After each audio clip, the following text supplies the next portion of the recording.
Hi, welcome to episode 6 of Cinister Explorations.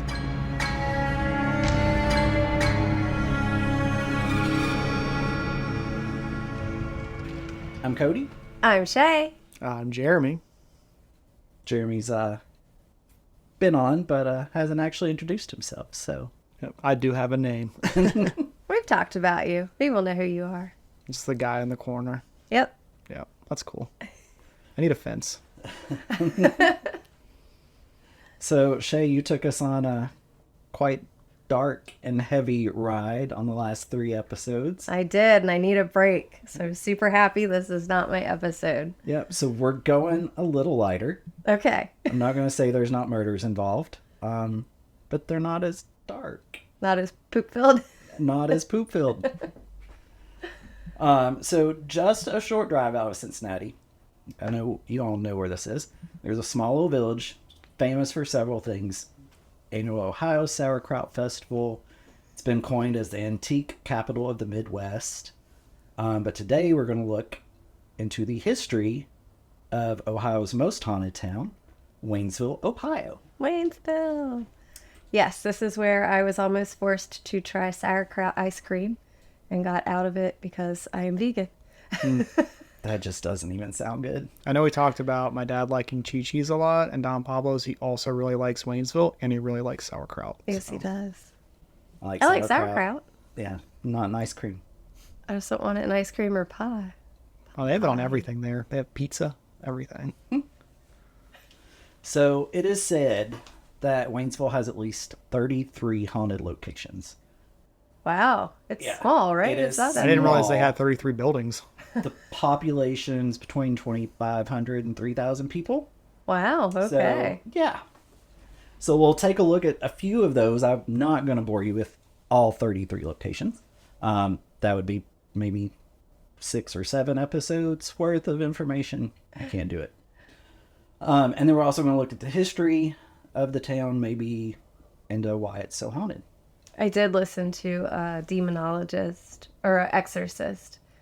Yeah, she does exorcisms, and she said, Ohio is crazy haunted. Yeah. Oh, haunted. So we just changed our state name. Oh, haunted. But it's Kentucky's tourism slogan is all about paranormal.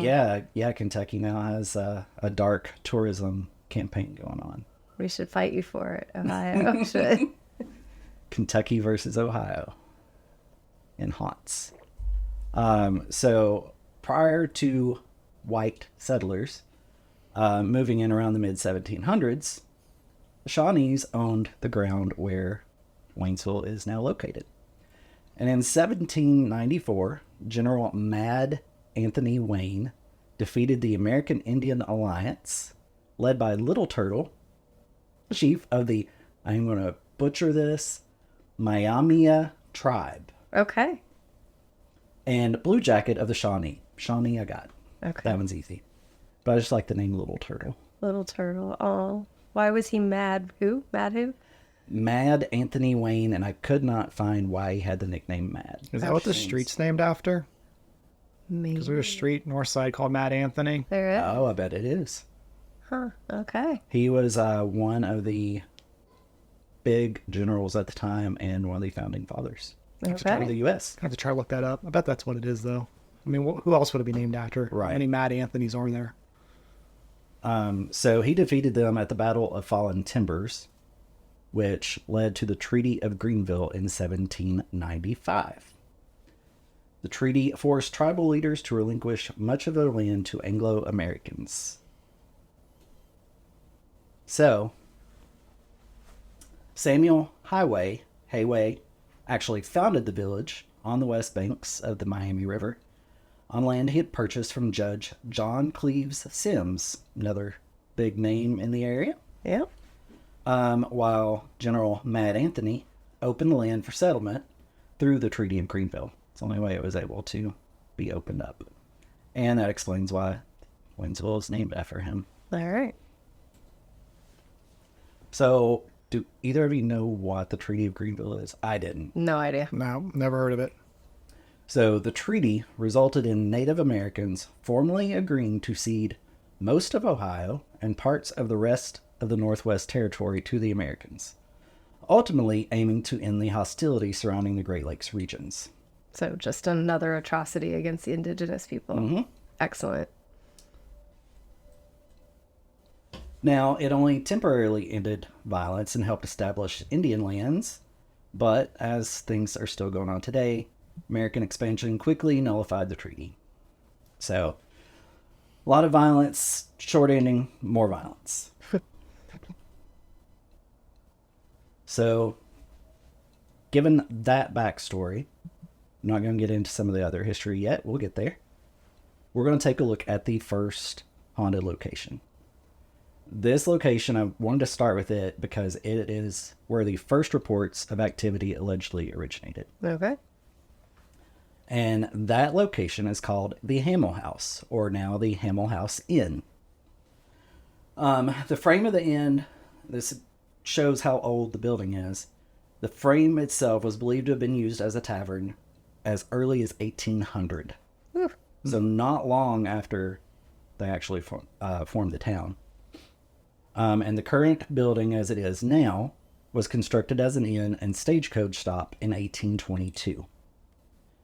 From 1822 to 1841, a few owners of the building, now known as the Hamel House, the building was sold to Enoch Hamel in 1841. He did not build the location. Okay. Mr. Hamel was a prominent figure in the community where he was a candidate for county sheriff and a Wayne Township trustee. Even though he was an upstanding citizen, his establishment did not always reflect that. The Hamel House was well known for its debauchery, and there was a faithful little Quaker lady, one of the original people that helped found the town, that lived across the street, and she would be the first to tell anyone that would listen what kind of behaviors went on at the Hamel House. Ooh. And Scandalous. yes, she would even park her carriage right in front of her house so that her children could not witness such behavior. Okay. Quakers are such prudes. Except for Mr. Hamel, apparently. Was he a Quaker? Yes. Oh, okay. Yes. So all of the Quakers, there was a group of Quakers. This was later in the story, but I'll leave part of it out. Group of Quakers from South Carolina migrated to the area, mainly because they opposed slavery. Okay. So they were all part of that Quaker group that Okay. came out from South Carolina. A lot of Quakers, I think, were opposed slavery Yeah. and moved, north, Which is good. Yes. I'm glad. Yeah. I support that. The Hamel House was remodeled and refitted a few years later by Mr. W.O. Guston. Guston added electricity, hot and cold water, and all the other fine conveniences possible in a first-class country hotel. He removed the third floor of the Hamel House. People believed to dissuade any of the previous activities that Mrs. O'Neill, the Quaker from across the street, had alluded to. Okay. How do you just remove the third floor of a house? Push it off. And how would you push off back then? Horse. How do you push it off Maybe you would now? pull it off. Yeah, pull it off. Just tie Horse. some straps to it Yeah. and a couple horses. You need like 4, 5 horsepower. Yeah. Okay. Okay. Air cannon. I don't know. Air cannons. The Guston House also boasted a livery and feed stable, as he was an enthusiastic admirer of fine coach horses. The house hosted some notoriety names, such as Charles Dickens, Oh. J.D. Rockefeller, and Presidents Van Buren and George W. Bush, as well as Vice President Richard Johnson. Okay. So, it's a pretty popular place, nice place, after Mr. Hamel sold it. Many years later, in the 1980s, the Hamel House was again renovated and converted. At that time, it was apartments, and it was converted back into a bed and breakfast, which it still serves as, and is known for very delicious food. Okay. So sometime, maybe Yeah. don't know if they would have anything vegan though. Seems very country Okay. Yep. Grits. Without butter or milk, if they don't make them with milk. Maybe oatmeal. Oatmeal. That's everywhere I go. Oatmeal. What was the debaucherous behavior? Did we ever get into that? No, there was no details. I don't know if someone maybe They're erased probably that playing from the history. Probably playing cards or something. Yeah, maybe some. What were they called? Prostitutes back in those days. Champs. Champs. Yes. Is that it? Sports. Yes. There might have been a few sports. Okay. At the Hamill house. Who knows? But since becoming a bed and breakfast, the house has been plagued with numerous ghost sightings.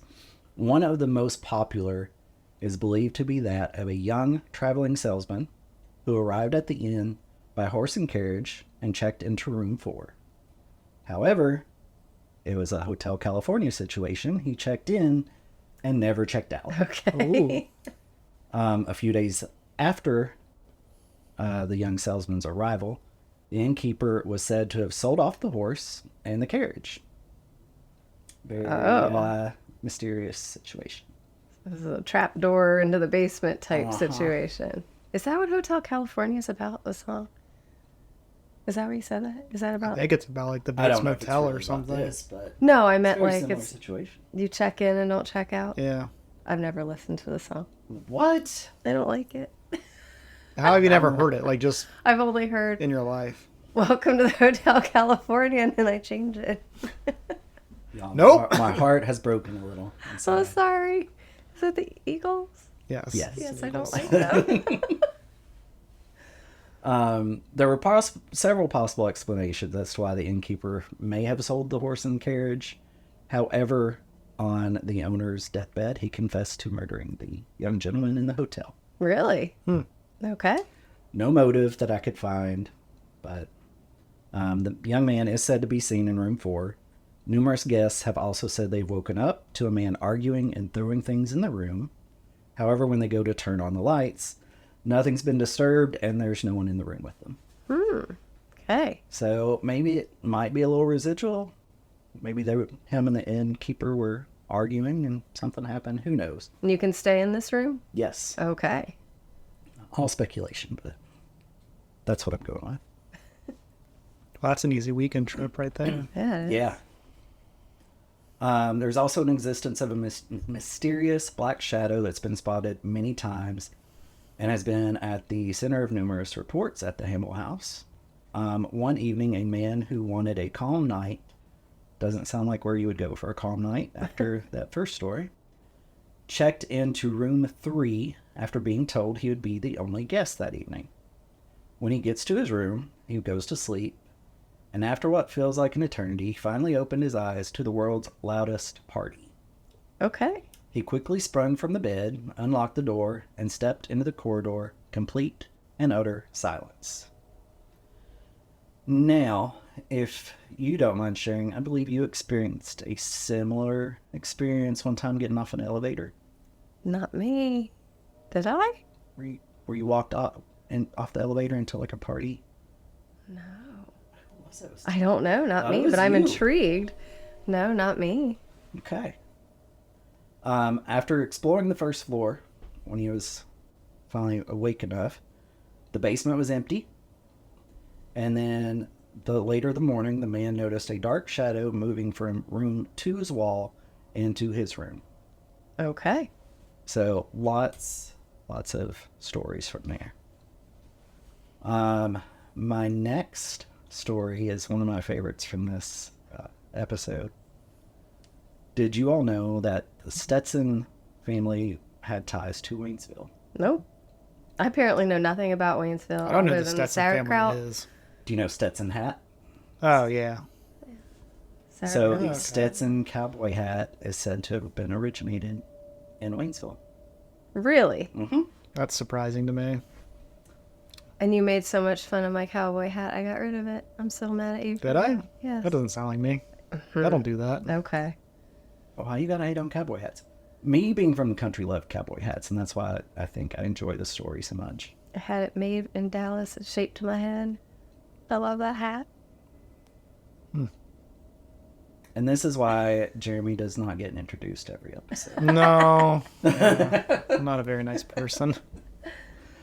The bulk of this story is mostly urban legend, but I like most of it, and I do believe there's quite a bit of truth to it. I think more of the urban legend comes from the haunting that's connected to it, but several people have reported it. Okay. So, between 1861 and 1865, Louisa Stetson Larick, sister of John Stetson, who originated the cowboy hat, visited his sister at her house in Waynesville. Mr. Stetson's health at that time was very poor. He had both tuberculosis and asthma. Not a great combination. I thought I was going to get diagnosed with tuberculosis last time I went to the doctor.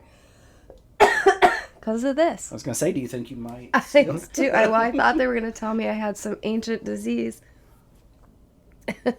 But no, it was some 21-day virus. That sounds about right. Shay and I have both been sick. Hers has lasted significantly longer. As a result of John's poor performance due to his illness, his family let him go from the Stetson hat factory. And in Waynesville, there was a passing traveler who John made a one-of-a-kind hat for. This hat became the original American cowboy hat that sparked a multi-million-dollar industry for Stetson. Wow. So, just a great story. Despite his health, comes back and becomes what Stetson is now known for. Within a very short time after this, John's health began to improve, oddly enough. And then things take an unfortunate turn for Louisa. His sister. Yes. Okay. Louisa, shortly after, contracted tuberculosis from John and died of it just a few years later in 1879. She had provided him with much emotional and financial support during his battle, while John only repaid her original $60 investment into the Stetson hat. Wow. Mm-hmm. Now, over the years, a woman widely assumed to be Louisa has been seen by witnesses, in the Stetson house foyer or attempting to enter surrounding stores while wearing a Victorian-era high-collared dress and gloves. Okay. So, not related to the Stetsons, but just across the street from the Stetson house. Like I said, Waynesville is full of stories and haunted stuff. So this story is much more tragic, unfortunately. On August 26, 1879, a young 18-year-old Willie Anderson was living across the street from the Stetson house with his mom, aunt, and 12-year-old cousin. His father, Daniel, lived in Cincinnati. Everything seemed normal. Just a regular, I wouldn't say Brady Bunch, but kind of, sort of. The next day, the house seemed closed up as Willie went to work at the print shop, which is now the candy shop in Waynesville. Pictures to come, so stay tuned to socials. The neighbors said that everything seemed normal. He associated with his companions being lighthearted and cheerful as his nature always was. This report stated in the Boston Pilot. This story made national news. Oh, okay. For whatever reason, I guess because it was 1879 and there wasn't... There wasn't much going on. Yeah. 1879s of it all, yes.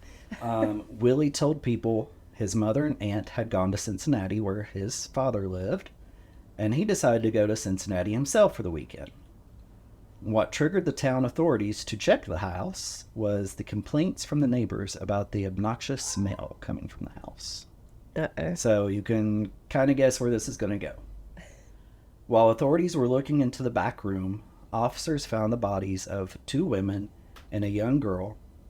Willie's body was found later in a coal shed in Plainville, Ohio, and had committed suicide with a pistol. Oh. And in late August of 1879, newspapers across the country announced that Mrs. Molly Hattie her sister Clementine Weeks, and her 12-year-old niece Myrtle Weeks had been brutally killed, all with a hatchet. Oh, I love that name, Clementine.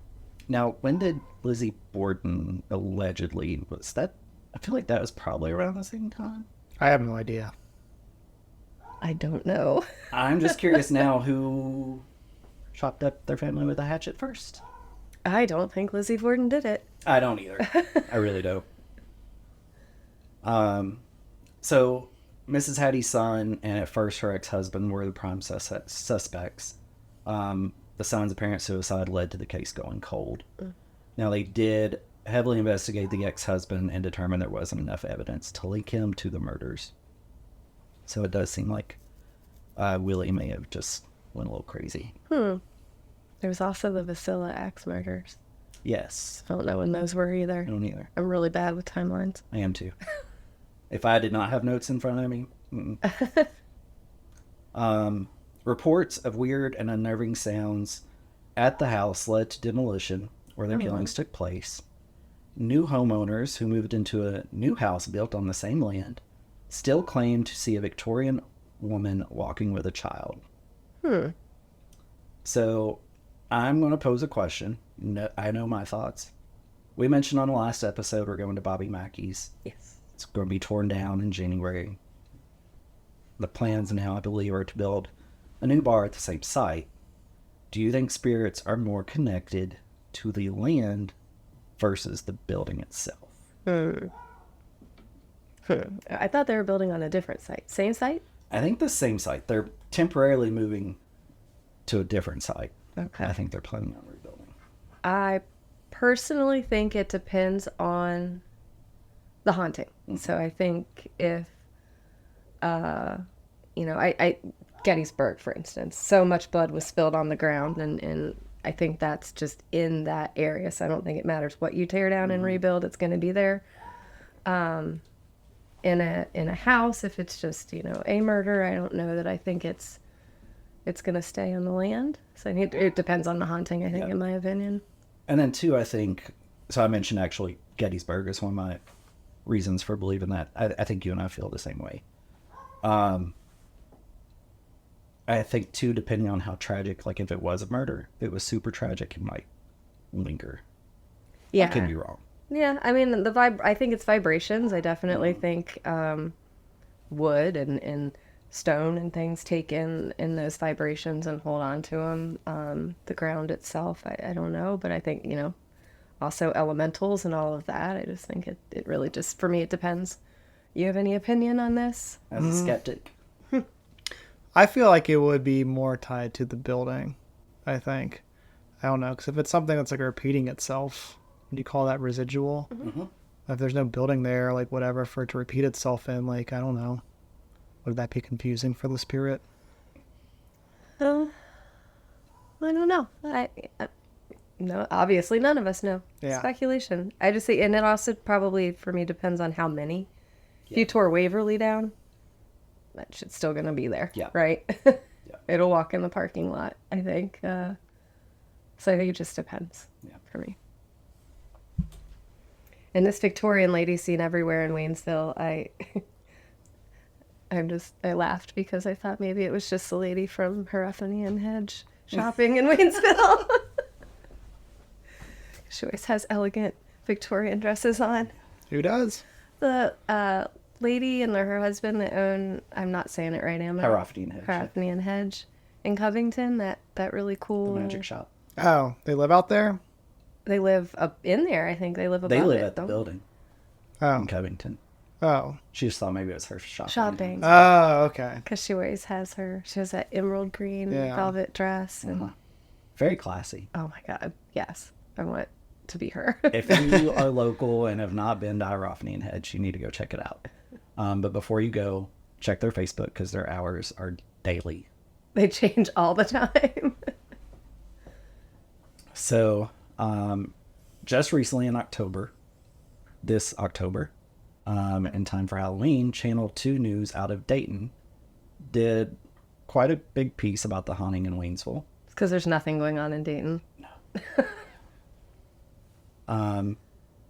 they interviewed a local paranormal investigator and one of the property owners in Waynesville, and they discussed what was formerly a Catholic church turned Western boutique store, Buckeye Charm, which is obviously still there since this was just October.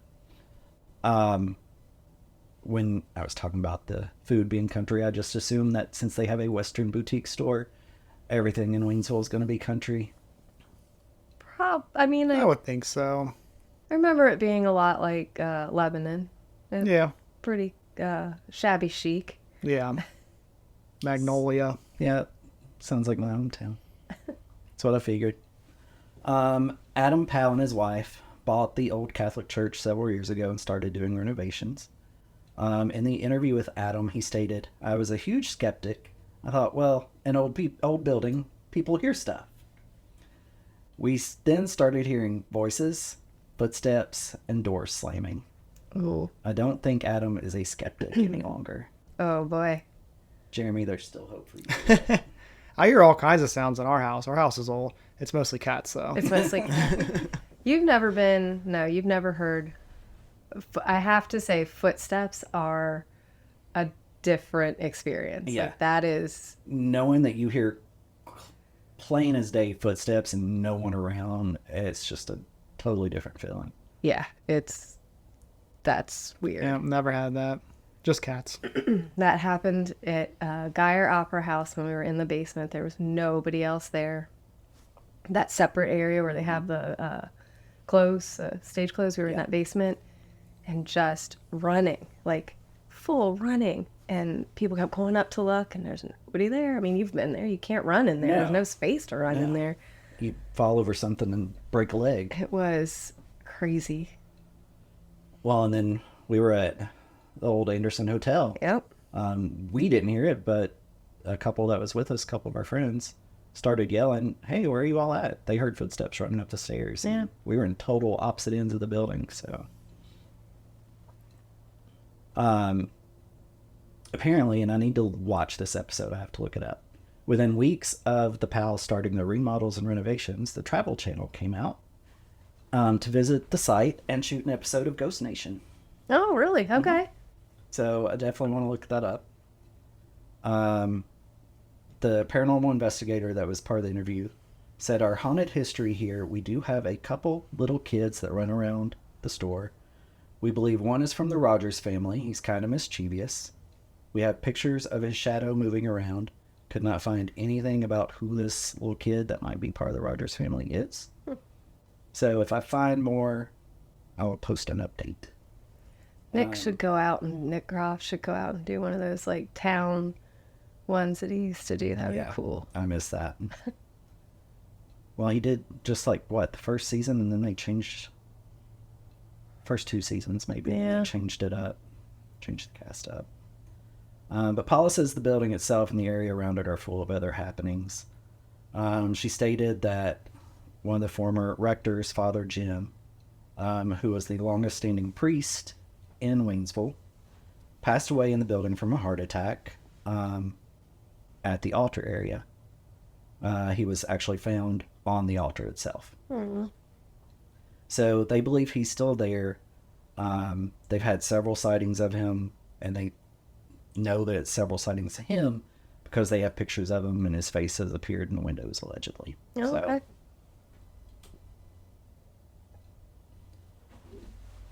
Next up, and this is, I think, if I remember correctly, my last location, because there was a lot of information on here. In 1904, we go back to the Quakers that originally founded. They had the Miami Month Meeting of Friends, which was the Quakers. They began construction of the Friends Boarding Home as a retirement home for elderly Quakers. The Fox Brothers Company of Cincinnati was hired as the builder, but after the early stages of construction, the Fox Brothers went bankrupt. So a local Quaker named Aaron B. Chandler took over the job and oversaw all the aspects. So he was pretty much their general contractor. Yep. In the summer of 2002, all of his handwritten records were found in the attic of the building, which I thought was pretty cool. It would be such a great discovery that many years later. The boarding home was completed in November of 1905, minus the front porch that is there now, and it was built for the sum of $10,000. Wow. That would equate to about $300,000 today. Okay. So, Reasonable. but a modest home, a little more than modest. The front porch was added just a couple years later. The meeting used the Friends' home as a boarding home until 1988, so it was in use by them that entire time. Wow. They then leased the building out as a group home for county mental retardation and developmental disability residents. Okay. And as you and I both know from different experiences, that sets the stage usually for some pretty crazy stuff. It does. Well, I feel like that's a time period where like anything could be considered, you know, a mental issue or 80s? Yeah, it's Yeah. A little bit. I mean, depression still. yeah. Just think about, But I feel like if you had depression probably in the 80s, you might have been yeah. a good resident for that. It was never used as a nursing facility, though, just as the group home, and closed in 97, where it sat empty for about 2 years. And just before that, a couple of locals proposed reopening the building as a museum, which is what it is now, a museum at the Friends' home. Oh, that's cool. The museum is believed to be home to a spirit of its own. There was a little girl named Mary Lynch who was removed from the care of her parents when they became too ill to care for her. Following the passing of her father, Mary's mother eventually recovered. Yay. And though attempts were made to return Mary and her siblings to her mother's care, they were very unsuccessful. Oh. To this day, locals and visitors alike have claimed to see a young girl in a period dress on the museum's front porch, while others who work at the museum and have visited the museum claim toys located in the museum inexplicably move from time to time. Okay. And I do believe you can actually rent that out for an investigation. Really? The museum? I know you could at one time. I'll have to look and see. Okay. So if that happens, we'll share all of our All right. details. As I mentioned, all in all, there are believed to be over 30 haunted locations in this small town with a population of less than 3,000. So we know about the bloodshed with Indians and battle over the war. In 2013, an old stone tunnel was uncovered by construction crews that were working on one of the main water lines. The tunnel is one of many under the town of Waynesville, and as the Quakers, as mentioned, migrated from South Carolina because they strongly opposed slavery, the tunnels are believed to have been part of the Underground Railroad, Okay. which is quite common around the area. Yeah, that makes sense. So you've got war, blood, slaves. That's just a recipe for lots of crazy activities. So I think that's no wonder Waynesville is haunted as it is. Be surprised if the ground wasn't a little cursed too. Yeah. I would love to know. I know you all have visited Waynesville. Mm-hmm. Have you all seen anything? Just sauerkraut. Sauerkraut. Wow, sauerkraut, Renaissance Festival. I used to go all the time when I was little, antique shopping with my parents, but It is the antique capital. it is. Being raised as a Jehovah's Witness, I certainly wouldn't have been able to look for anything like that. If any of you out there have seen or heard of anything in Waynesville, let us know. I'd like to hear about it. And that is it. All right, we're for going. Episode 6. We're going. We're going to go We stay are in going. room 4. Yep. Room 4. All right, or room 3. I like room 4. Or room 2. Oh, room. They all seem to have. Okay. So the shadow moved from room 2 to room 3 through the walls. So there used to be a door. Yeah. So, You get what you do is you each get a room, yeah. and then you can compare notes in the Well, morning. you can, yeah. I want to stay in the one where you hear stuff getting thrown around. I want to wake up to the party. The party. I know this story, so it was somebody we know because I was with you and we Yeah. heard this story, and it was a female. Uh-huh. I just don't know who it was. Can't either. Was it somebody that was at Strange Escapes with us, or Maybe. it was you and I heard this story from somebody?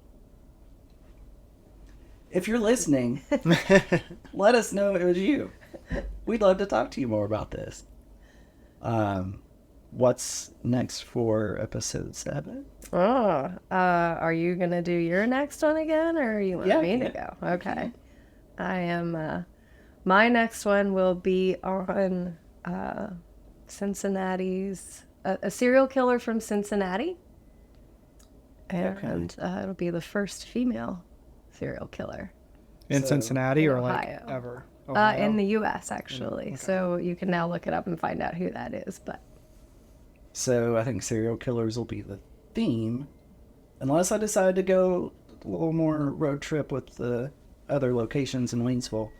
I recently found out there was a serial killer from my small hometown, probably not much larger than Waynesville, and he was a cannibal. So he was from Danville. Stanford. Okay. Uh-huh. So more to come on that. Ugh. Maybe I should go and eating people. Till then, own your weird. Like, share, and subscribe. All right. Thank you. Bye.